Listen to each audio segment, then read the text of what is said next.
Quero falar para vocês hoje a respeito do envelhecer. Vamos conversar sobre um assunto em um livro de grande importância nesse tema.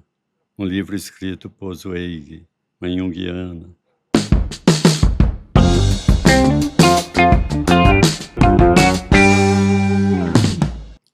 O envelhecer, ele não se resume só a perdas, a doenças, a aposentadoria, mas é uma fase cheia de possibilidades de transformação interior. Então, a Connie Zweig, nesse livro O Trabalho Interior da Alma, The Inner Work Age, vamos olhar para o envelhecimento como uma jornada espiritual e psicológica, como ela sugere, como um rito de passagem que pode nos tornar mais inteiros e mais verdadeiros. Também não é um livro de falar somente o que é bom e fazer uma espécie de consolo, nada disso. É uma realidade que a gente precisa fazer contato. Ele é apresentado por diversos autores como um guia profundo para a vida tardia, porque ele leva a sério o mundo interno, a sombra e as tarefas espirituais do envelhecer. A sombra, vamos lembrar, é aquela personalidade nossa que desconhecemos. Leva também a sério as tarefas espirituais do envelhecer. Então, em vez de falar só em envelhecimento positivo, essa obra da Zweig vai nos convidar a encarar também o medo, a perda, a crise de identidade, o preconceito da idade. Que idade? A idade interna e externa. Bom, eu perguntando quantos anos você tem, você vai dizer a idade externa. Mas qual será a sua idade interna? Como é esse preconceito interior do ser velho? Há uma variação enorme. Tem pessoas que desvalorizam. Externamente, na cultura também, há muitos que acham que o velho não pode fazer determinadas tarefas, como a internet, por exemplo, porque pertence a um mundo anterior. E aí é onde a pessoa idosa nem tenta. No entanto, esse vídeo foi eu mesmo que fiz, eu mesmo que criei a parte, vamos dizer, técnica. Esse caminho que a Zweig fala dialoga diretamente com a psicologia junguiana. A velhice como etapa em que a alma pede mais espaço do que os papéis sociais e que a sombra e o self se tornam temas centrais, porque vejam, os papéis sociais precisa ceder lugar à alma. Então, se é um general e se prende a essa persona, aí não há lugar para a alma. Envelhecer não é só perder força. Eu fiz um texto analisando um livro que eu gosto muito, que é o livro de Hemingway, O Velho e o Mar. E esse texto, eu vou ler o último parágrafo que eu fiz. Como conviver com um corpo que de vigoroso e jovem torna-se vagaroso, modificado em sua aparência, abandonando a beleza da juventude e cansado, desajeitado? Para isso precisamos encontrar o caminho da transcendência. Não podemos abandonar o barco que dá sentido à vida. Vamos poder olhar a morte no horizonte, acolhê-la como parte do viver e simbolizar o morrer para extrair alguma graça da experiência, pois qualquer experiência pode gerar alguma satisfação. Eu fiz também um podcast que se encontra lá no Instituto Junguiano, no nosso site www.ijba.com.br. Eu quero convidar vocês a pensar qual a idade interna que você tem, porque o que muda não é o ego, o que muda é a alma, que começa a nos conduzir se deixarmos. Então faça a pergunta, medite sobre isso. Qual é a minha idade interior? Quantos anos estou fazendo hoje na minha idade interior? Isso é de muita importância. Essa autora, ela descreve o envelhecer como uma passagem do papel para a alma. Saímos de identidades muito ligadas a trabalho, produtividade e desempenho para uma identidade mais enraizada na essência. Um psicólogo, Ramdas, ele chamava essa mudança de sair da pequena sala do ego para a consciência amorosa, na qual o valor da pessoa não depende mais do que ela produz ou do que ela realiza. O ego, que nós pensamos ser o eu apenas, ele é essa pequena parte que faz com que tenha que ceder o seu lugar de identidade para poder permitir que a alma ocupe esse lugar, que a essência venha para esse lugar.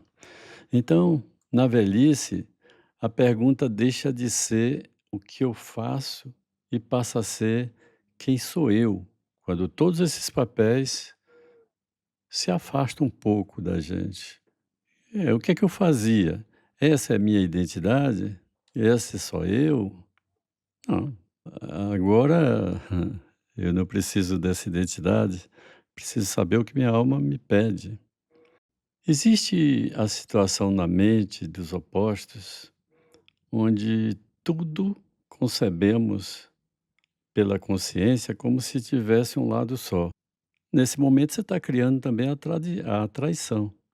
Não há como trair sem antes ter confiado, né? Pode nunca ocorrer, mas se você acredita em alguma coisa, também vai ter a dúvida lá no inconsciente. O que é importante é que nessa tensão dos opostos, ser e fazer, ganhos e perdas, vitalidade e fadigas, é isso que nós vivemos. Então, não vamos romantizar, não vamos negar, envelhecer de dentro para fora. Isso é o que nos importa. Porque a idade interior muda o foco. Menos performance e mais presença. Precisamos de menos aplausos e muito mais alma falando. Qual o sentido qual é o sentido que deixa de vir do aplauso externo e nasce de coerência interna?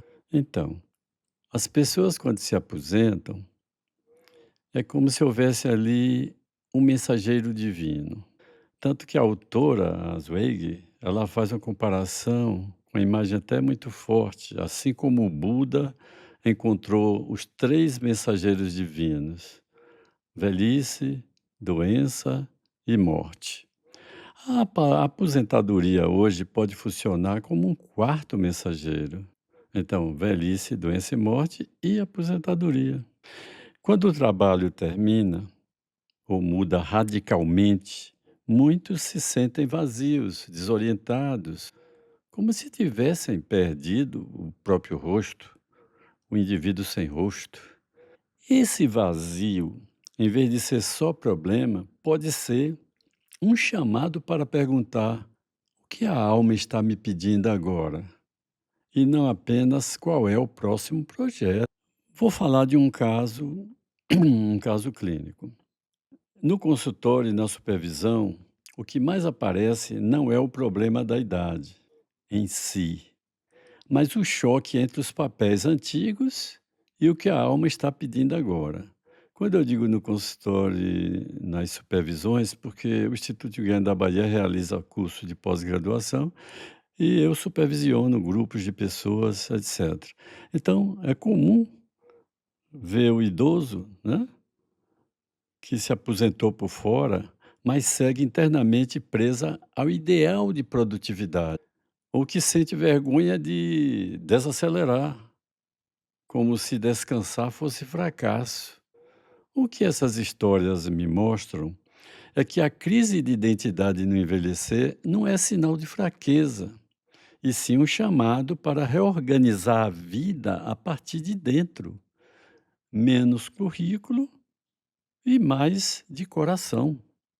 Muito bem. Essa Connie Zweig relata um sonho que ela mesma teve aos 68 anos de idade. Nesse sonho, ela vê uma antiga colega de escola que rouba sua bolsa. E ela percebe que sua identidade não está mais em documentos, corpo ou papéis fixos. É uma das coisas que, ao acordar, ela refletiu no sonho, né? Esse sonho, todo sonho está trazendo um retrato da alma naquele momento. Então, o que que esse sonho está dizendo? Que há uma crise de identidade da velhice, porque agora é outra identidade. Quando papéis, aparência, produtividade e relevância social enfraquecem, aí surge a pergunta: quem sou eu sem isso? Sem ser o professor, sem ser o médico, enfim. A crise não é sinal de fracasso, é sinal de que a forma antiga da identidade precisa morrer um pouco para que um sentido mais amplo de si possa nascer. No campo junguiano, a sombra é o conjunto de aspectos que nós rejeitamos de nós mesmos, mas também tem nessa sombra aspectos como os nossos talentos, desejos que ficaram guardados no escuro. E a gente não enxergou para desenvolver isso. Em relação à idade, muitos carregam a sombra, imagens inconscientes de velhice como fraqueza, como inutilidade ou perda total de valor, que depois se voltam contra a própria pessoa. Imagine, achar que perdeu o valor porque se tornou um idoso. Talvez essa questão do idoso que chega a ter demência por uma questão biológica que favorece, possa haver pensamentos preconceituosos e generalizando como se houvesse uma decadência cognitiva, e não é assim. Uma coisa é quem tem um adoecimento, outra coisa é quem está cuidando do seu corpo, se preservando. Uma das coisas que mais desenvolve o nosso processo mental para formar aquelas neurosinapses de um hemisfério a outro, o indivíduo ficar lúcido, até se tiver um Alzheimer, essa pessoa vence o Alzheimer, é a imaginação. E não há nada melhor para se imaginar do que a literatura, a boa literatura.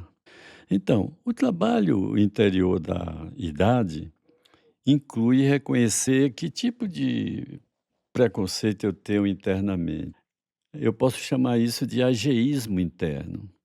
A voz que diz: "Não quero ser como os velhos", mesmo quando o corpo e o tempo já apontam para essa fase. Ora, você está velho porque não morreu antes, então está podendo apreciar mais da vida. E melhor que possa usar esse momento como uma passagem, novamente uma outra etapa da vida, assim como foi a adolescência, depois adulto. E muitos que queiram aprender essa linguagem moderna da internet, porque, nós somos todos imigrantes, né, no mundo da internet. Mas tem os nativos, os que nasceram depois do ano 2000 e faz uma grande diferença. Então, empresas preferem contratar pessoas mais jovens, assumindo que trabalhar mais velho não tem energia para inovação. Ora, não é bem assim. Quantas pessoas têm muito mais sabedoria com o acúmulo das experiências e condições de fazer uma inovação? Agora eu queria fazer uma classificação. Os 3 portais que nós devemos considerar: a consciência pura, a sombra e a mortalidade. Vamos falar sobre esses 3. Esses 3 portais é bem descrito por Zweig, O Trabalho Interior do Envelhecer. Esse livro fala desses 3 portais. Para envelhecer de dentro para fora, o que é que precisamos? Aí vem o primeiro portal, consciência pura. Mas o que é que a gente chama de consciência pura? Essa capacidade de testemunhar pensamentos, medos e papéis a partir de um centro mais silencioso, que não se confunde totalmente com o ego. Estou aqui falando para vocês, mas tenho uma consciência pura de estar testemunhando meu pensamento, meu fluxo de ideia, o que eu sei a respeito de mim mesmo. Então, é a partir de um centro mais silencioso que não vai me confundir com o ego. É uma reflexão. A consciência da sombra, nós falamos aqui várias vezes da sombra, que é um arquétipo, um conceito junguiano, que descreve esse arquétipo como tudo aquilo que está escondido da consciência. Às vezes a gente toma consciência, mas não é somente tomar consciência que a sombra desaparece e precisa da psicoeducação, do treino, mas tomar consciência vai ser muito importante para saber que algo que pertence a mim, eu preciso abraçar e não botar para fora ou fazer com que aquilo, como se não existisse em mim, fazer uma cisão, brigar com aquilo que é parte da minha personalidade. Então, a consciência da sombra nos ajuda a ver os personagens internos. Por exemplo, o soldado leal, que na Segunda Guerra, um grupo de japoneses, depois de 2 anos que a guerra acabou, descobriram esse pessoal de prontidão. Bom, disseram: a guerra acabou. Foram para suas terras, mas continuaram como o soldado leal. Ele não mudou essa identidade para ser ele, para deixar a alma ocupar lugar. O fazedor, o indivíduo que sempre faz o almoço, o jantar, sempre faz as situações de convívio, enfim. O eterno jovem, isso também tem. Eu me lembro do filme Morte em Veneza, que quando o protagonista vem passar férias em Veneza, ele se confronta com um idoso fantasiado de jovem, e aquilo é uma sombra para ele, porque dá um impacto, uma maneira da gente perceber a sombra é quando a gente é afetado por algo que a gente encontra. Uma coisa é julgar assim, não é bonito e tal, outra coisa é ser afetado, ele não conseguia se desligar daquilo e foi viver em Veneza, a questão de, pintar o cabelo branco de preto, enfim. Fazer o barbeiro devolvendo a juventude dele, né, como de uma forma artificial. Então, esse pessoal como soldado leal, que podem ter servido no passado, mas agora podem ficar sabotando a travessia, o que não é bom. A gente precisa atravessar essa ponte. Não temos na nossa cultura aqueles rituais que demarcam: "Olha, acabou aí a adolescência, acabou essa fase adulta, estamos no na envelhecência, né. Então, o conto ao qual eu poderia fazer uma referência é um conto de Machado de Assis, ele se chama O Espelho. Nesse conto, o Jacobina, que é o narrador, apresenta a ideia de que cada pessoa tem 2 almas: a alma interior, que é a essência individual verdadeiramente própria, e a alma exterior, a imagem construída por meio do olhar e reconhecimento de outros, incluindo símbolos como uniformes e títulos. Ao ser promovido a alferes da Guarda Nacional e vestir a farda, Jacobina percebe que sua identidade passa a depender dessa alma exterior. Ele não consegue ser ele fica diante do espelho, quando tira essa farda, torna-se incapaz de se reconhecer. Olha no espelho e não se reconhece, se sente vazio completamente, despersonalizado, evidenciando como sem a validação social, sua identidade se desfaz mesmo, né. Aquela consciência da mortalidade, que é o terceiro portal.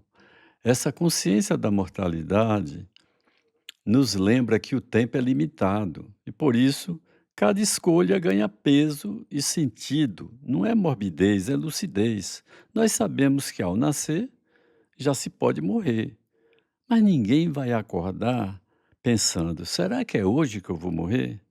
Sabe por quê? Porque tem um mecanismo na nossa mente de negação da morte. Simplesmente, se houvesse a lembrança da morte constantemente, em vez da negação da morte, a gente nem trabalhava, porque ficava pensando qual é o momento mesmo que chega. Bom, não é uma vida saudável pensar assim. Tem um homem de 60 anos, chamava-se João. Sempre foi o garoto da família, aquele que trazia alegria e diversão.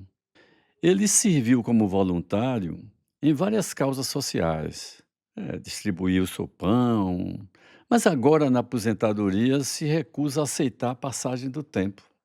Aí ele sabota essa travessia para a nova fase da vida, essa ponte que a gente tanto precisa. Aí ele evita compromissos que o façam confrontar a realidade de envelhecer. Ele prefere se envolver em atividades com jovens, buscando a validação do entusiasmo que havia na juventude. Mas isso o impede de desenvolver novos interesses e conexões significativas. Eu não saberia dizer sobre Ney Matogrosso, ele canta bem, tem uma história bonita, e mostra que tem saúde e que aposta na vida, mas eu não sei no íntimo como que é ele ter que mostrar que ainda tem voz, se está existindo algum problema desse tipo de receio daquilo que acaba, sem poder se relacionar melhor com a realidade. Não vou falar dele. O ego, que nós pensamos ser o eu apenas, ele é essa pequena parte que faz com que tenha que ceder o seu lugar de identidade para poder permitir que a alma ocupe esse lugar, que a essência venha para esse lugar. Então, na velhice, a pergunta deixa de ser o que eu faço e passa a ser quem sou eu, quando todos esses papéis se afastam um pouco da gente. O que é que eu fazia? Essa é a minha identidade? Esse sou eu? Não. Agora eu não preciso dessa identidade, preciso saber o que minha alma me pede. Existe a situação na mente dos opostos, onde tudo concebemos pela consciência como se tivesse um lado só. O que é importante é que nessa tensão dos opostos, ser e fazer, ganhos e perdas, vitalidade e fadigas, é isso que nós vivemos. Então, não vamos romantizar, não vamos negar, envelhecer de dentro para fora. Isso é o que nos importa. Porque a idade interior muda o foco, menos performance e mais presença. E não apenas qual é o próximo projeto. Vou falar de um caso, um caso clínico. No consultório e na supervisão, o que mais aparece não é o problema da idade, mas o choque entre os papéis antigos e o que a alma está pedindo agora. Quando eu digo no consultório e nas supervisões, porque o Instituto Guiana da Bahia realiza curso de pós-graduação e eu supervisiono grupos de pessoas, etc. Então, é comum ver o idoso, né, que se aposentou por fora, mas segue internamente presa ao ideal de produtividade, ou que sente vergonha de desacelerar, como se descansar fosse fracasso. O que essas histórias me mostram é que a crise de identidade no envelhecer não é sinal de fraqueza, e sim um chamado para reorganizar a vida a partir de dentro. Menos currículo e mais de coração. No campo junguiano, a sombra é o conjunto de aspectos que nós rejeitamos de nós mesmos, mas também tem nessa sombra aspectos como os nossos talentos, desejos que ficaram guardados no escuro. e a gente não enxergou para desenvolver isso. Em relação à idade, muitos carregam a sombra, imagens inconscientes de velhice como fraqueza, como inutilidade ou perda total de valor, que depois se voltam contra a própria pessoa. Ora, não é bem assim. Quantas pessoas têm muito mais sabedoria com o acúmulo das experiências e condições de fazer uma inovação? Uma das considerações que eu preciso fazer no envelhecer, e que esse livro fez uma explicação muito feliz, é quando a autora mostra como doenças que mudam a vida, aquele infarto, um câncer, uma perda de mobilidade, podem tornar-se mensageiros divinos, se forem vividas como ritos de passagem. Por quê? Na medida que o indivíduo sente numa situação tão ameaçadora, aquelas defesas do ego racham.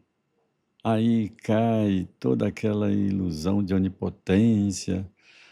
Aqueles que se dizem ateu começam a fazer orações. Aparece o medo, a vulnerabilidade, mas também uma outra escala de prioridades. É quando ela vai dizer que, inspirada em mitos e relatos clínicos, ela fala da transformação de uma ferida terrível em ferida sagrada. Então, o que nós vamos falar agora é essa transformação. Como que é isso? Porque a dor que se torna porta para uma realidade espiritual mais ampla é quando as defesas do ego, dessa onipotência toda, caem. Então, um dos casos que deve ser fictício que tem no livro, na obra dela, é que Ana enfrenta um diagnóstico de câncer. Aí a Zweig contra esse tipo de atendimento que ela fez. A dor física e emocional é avassaladora.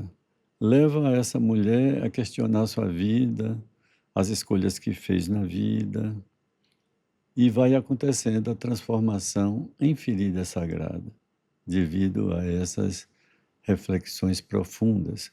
Por quê? Durante o tratamento, Ana começou a refletir sobre sua história vivida, sobre suas relações, sobre seus valores, uma verdadeira revisão de valores. Só que essa introspecção levou a ela um entendimento de si mesma. É o que acontece quem está fazendo psicoterapia, um momento sagrado, um momento que é oferecido a si mesmo, para que essa pessoa, portanto, tenha direito a viver uma vida mais digna e fazer a conexão espiritual. Então, essa dor vai impulsionar buscar práticas espirituais, meditação, yoga, e vai ajudar a se conectar com algo maior, que é a nossa necessidade é de viver a experiência na relação com a natureza. O pequeno ego tem que se render a isso. Ela descobre um sentido de paz e propósito que antes ela nem conhecia, antes de ter a doença. Então, por isso que é dito que a ferida terrível se transformou numa ferida sagrada. A experiência do sofrimento tornou ela mais empática. Ana começa a ajudar os outros, a outros pacientes, transformando sua dor em um canal de cura para si e para os outros. Aquela questão do curador ferido. O indivíduo, à medida que cura a ferida do outro, vai curando a sua própria ferida. Isso ocorre muito na questão da pagelança, como aquele índio que se torna pajé são aqueles que nascem doentinhos, etc. Não vão para a guerra e a ferida se transforma em algo sagrado e é essa ferida que faz curar os outros.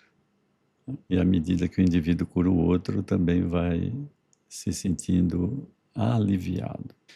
Então, eu achei muito interessante essa condição de dizer a transformação da ferida terrível numa ferida sagrada. Agora, como é que é feita essa revisão de vida e essa reparação? Então, outra prática central que a Zweig explica é a revisão de vida. Vamos aprender a revisitar eventos, decisões, vínculos, naquele momento que você tem para você. Não para se condenar, mas para descobrir o quanto você evoluiu, o sentido e integrar o que ficou partido.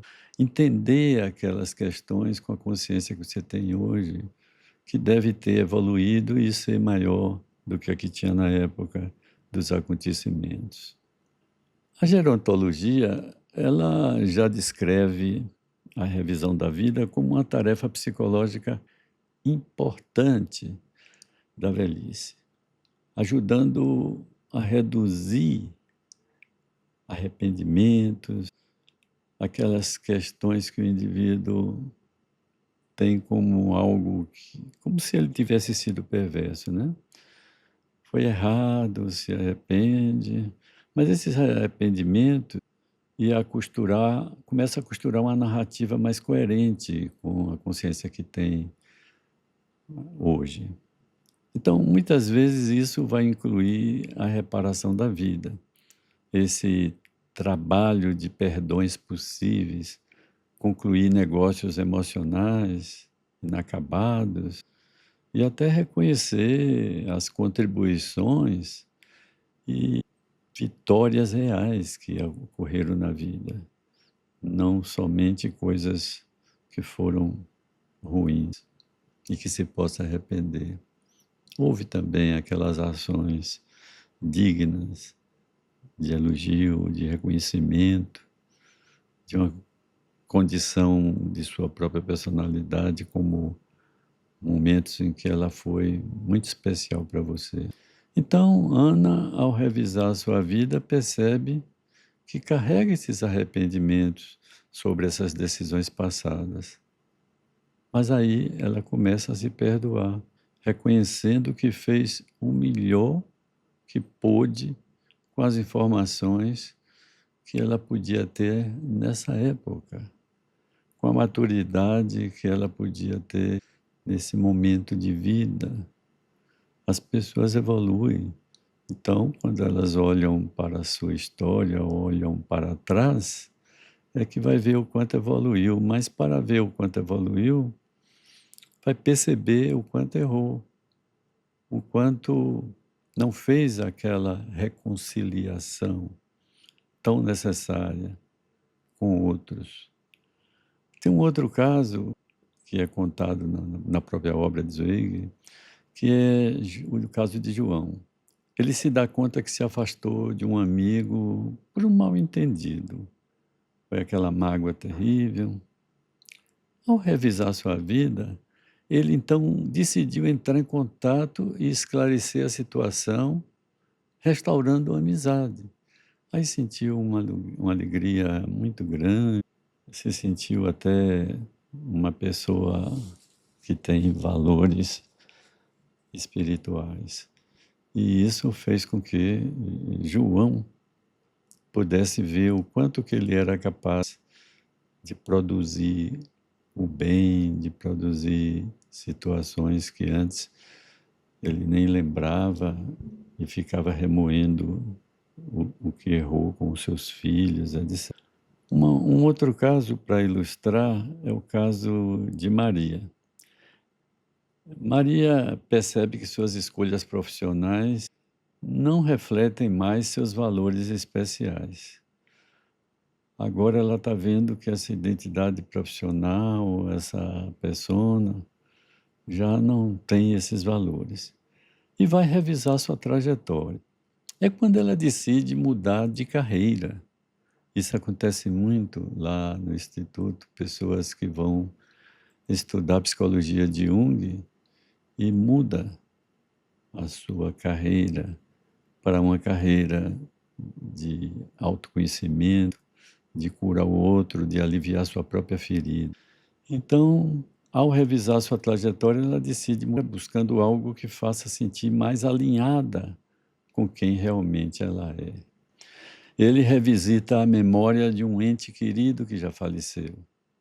Em vez de se apegar à dor, ele cria um ritual de homenagem, celebrando a vida dessa pessoa e trazendo um sentido de gratidão. É muito importante as pessoas queridas que não estão mais aqui e na sua mente congelou aquela imagem, a pessoa não envelhece mais, fica naquele ponto, e só a saudade te leva até esse encontro.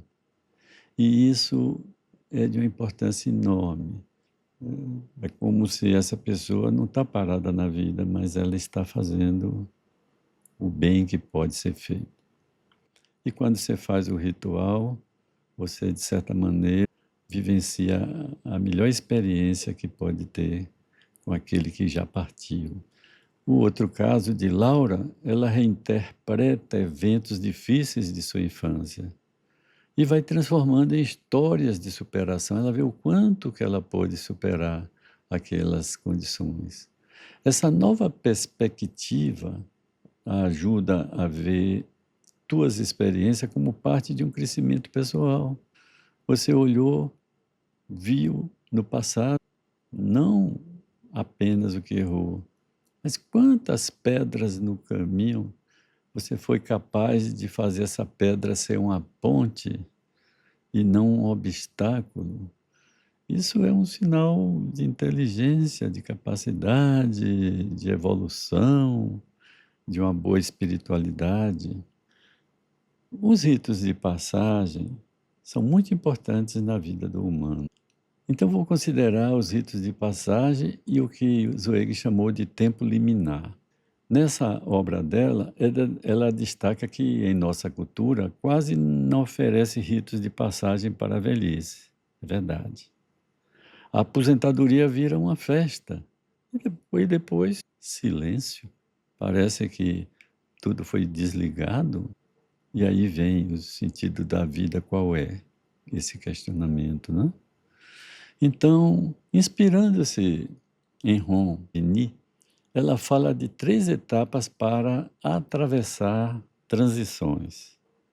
O desapego. Outra, o tempo liminar. E novos começos. Essas são as 3 etapas para atravessar essas transições. O que ela chamou de tempo liminar é aquela fase em que não somos mais quem éramos, mas ainda não sabemos quem estamos nos tornando. É desconfortável, mas é fértil, é bom, é necessário. E o desapego, que os orientais tanto respeitam, e é tão necessário para nós ocidentais também, né? E aí vem o exemplo do desapego, com o caso de Maria, que se aposentou após 30 anos como professora. Ela sente a dificuldade de deixar essa identidade profissional para trás.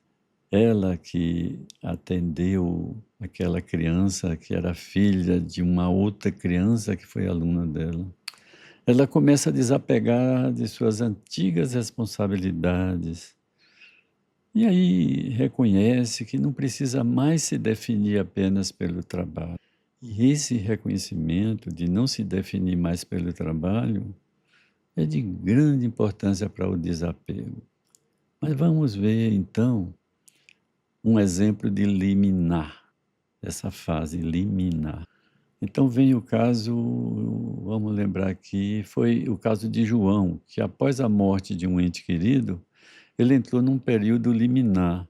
Ele se sentiu perdido, sem propósito na vida, viveu como quem está vivendo uma fase de transição, onde ele não é mais a pessoa que era, mas ainda não sabe em que se tornará.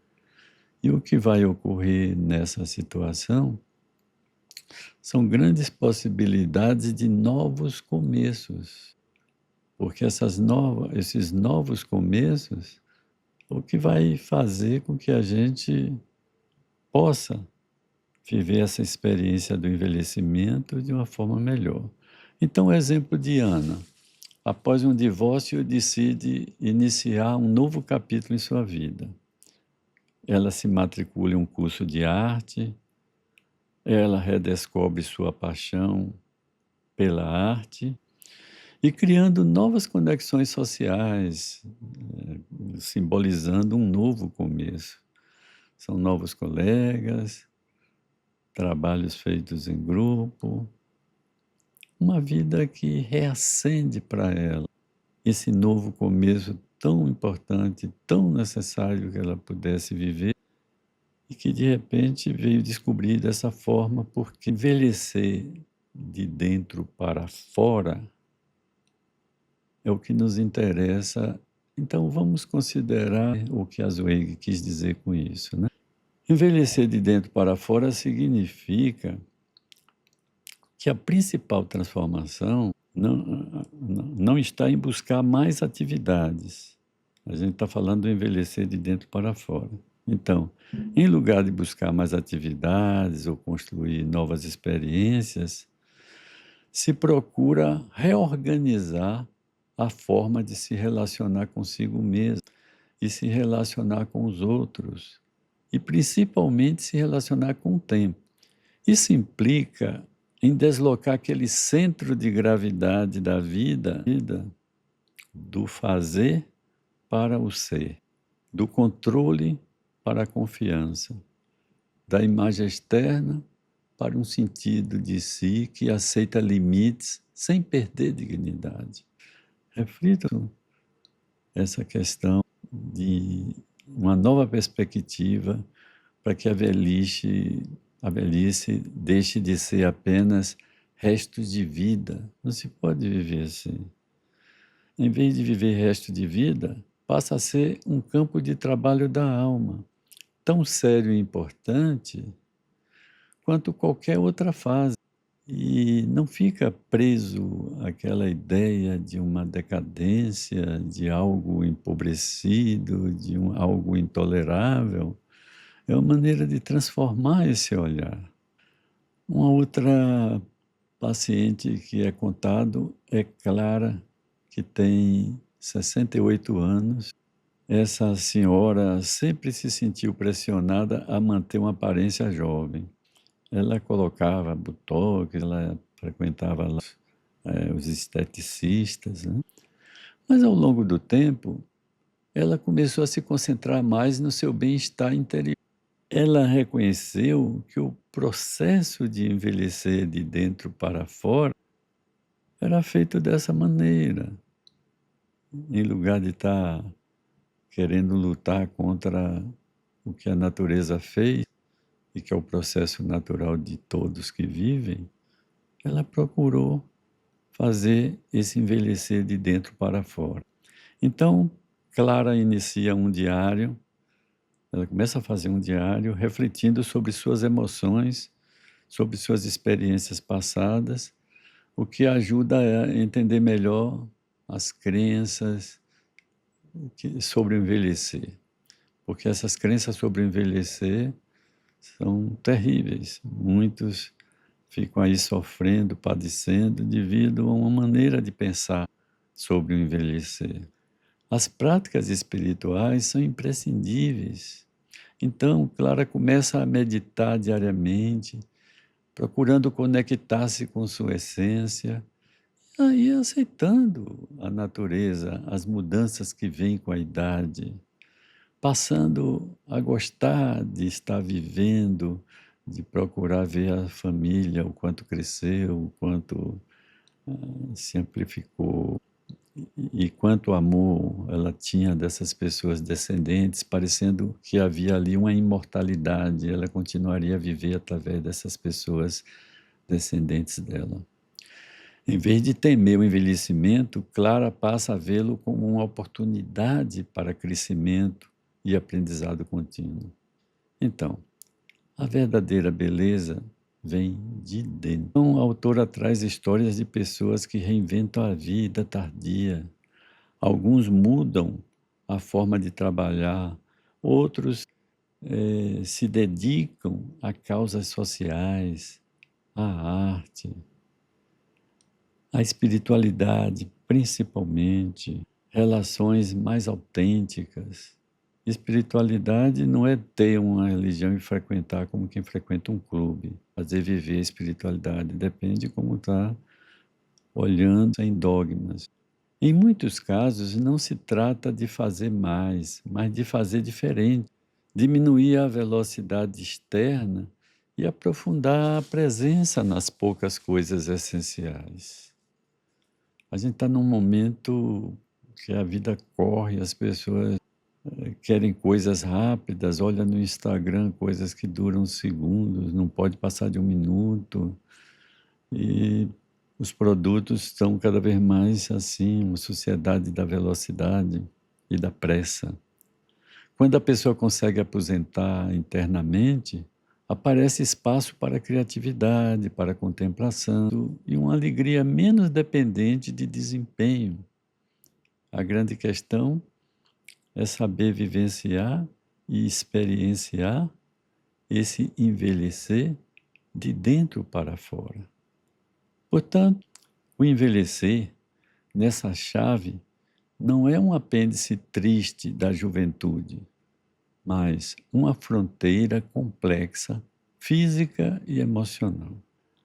Essa fronteira complexa, física, emocional, moral, cognitiva e espiritual, é que pede consciência e coragem. Assim, você pode envelhecer e fazer aquela pergunta decisiva que deixa de ser como evitar a idade e passa a ser como deixar que a idade me transforme por dentro, passa a viver com mais verdade, com compaixão e com sim. Isso é que importa muito, né? Então, quando aceitamos esse chamado, a velhice pode se tornar um tempo em que a pessoa finalmente se autoriza a ser quem sempre foi por dentro, e com menos máscaras, sendo ela própria no sentido de poder experimentar e ouvir o que a alma pede. Então essa pessoa será muito mais alma do que aquele profissional, médico, professor, psicólogo, etc. Eu espero que vocês leiam esse livro e que possam gostar dessa nossa conversa. Teremos sempre isso constantemente, com uma participação de orientar as pessoas na vida.